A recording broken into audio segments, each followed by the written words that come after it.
Kita beralih ke informasi lainnya, pemirsa. Presiden Joko Widodo dan Ibu Negara Iriana Joko Widodo beserta delegasi tiba di Bandara Internasional Zezo Jasionka, Polandia untuk melanjutkan perjalanan ke Ukraina.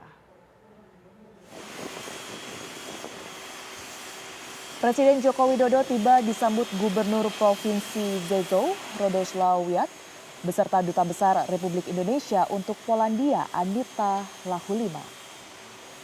Presiden tiba di Zezo yang berjarak 80 km dari perbatasan Ukraina setelah terbang dari Munich, Jerman menghadiri KTT G7. Presiden nantinya akan menuju Ukraina dengan menggunakan kereta api selama 12 jam untuk bertemu Presiden Ukraina Zelensky di Kiev, Ukraina.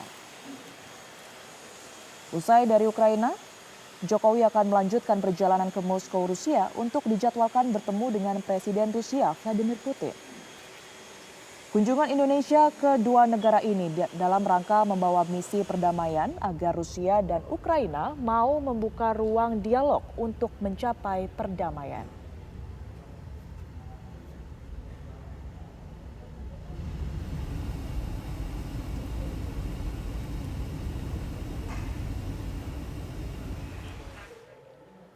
Presiden Joko Widodo menghadiri pertemuan konferensi tingkat tinggi G7 di Jerman.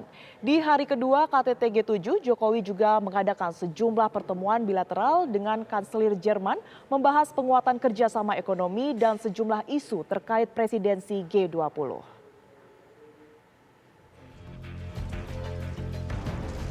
Pada hari Senin 27 Juni kemarin, Presiden Joko Widodo menghadiri konferensi tingkat tinggi G7 yang digelar di Schloss Elmau, kota Garmisch-Partenkirchen, negara bagian Bayern, Jerman, dan mengikuti dua sesi pertemuan yang membahas soal energi dan pangan.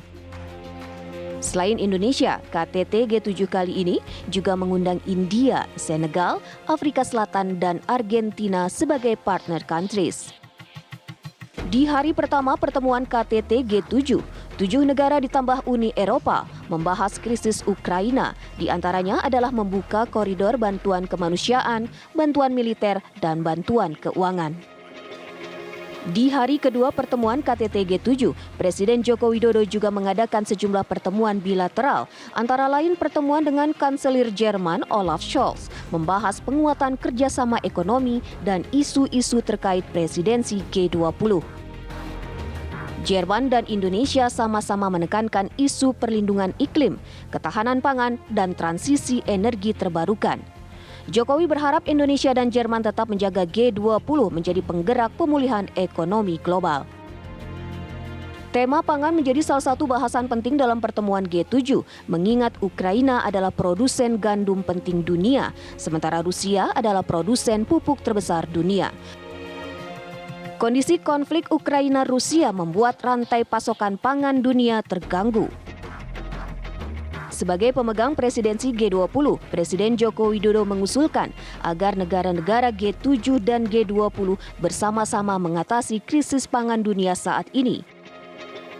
Usai menghadiri KTT G7 di Jerman, rombongan Presiden Joko Widodo akan melanjutkan agenda lawatan ke Ukraina untuk bertemu Presiden Ukraina Zelensky di Kiev, Ukraina melalui Polandia. Usai dari Ukraina, Jokowi akan melanjutkan perjalanan ke Moskow, Rusia untuk dijadwalkan bertemu dengan Presiden Rusia Vladimir Putin. Kunjungan Indonesia ke dua negara ini dalam rangka membawa misi perdamaian agar Rusia dan Ukraina mau membuka ruang dialog untuk mencapai perdamaian. Dari Garmisch-Partenkirchen, Jerman, Piranti Hirschman, TV One mengabarkan.